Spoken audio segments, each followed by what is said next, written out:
How to move installed apps to another drive on Windows 11. First, right-click on the Start menu. Select Settings. Click on the apps from the right side. Select Installed apps. You'll see a list of all your installed apps on the right. If you click on the three dots on the app or game, you'll see the Move option.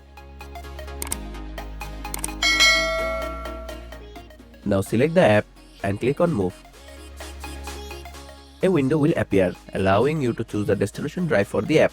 Select the drive where you want to move the app and click Move. Another window will appear to confirm delete other apps. Click on Yes. Windows will now begin moving the app to the destination drive. This may take a few minutes, depending on the app size and your system's performance. Once it's done, you'll see that the app has been moved. And that's how you can move installed apps to another drive on Windows 11. Thanks for watching.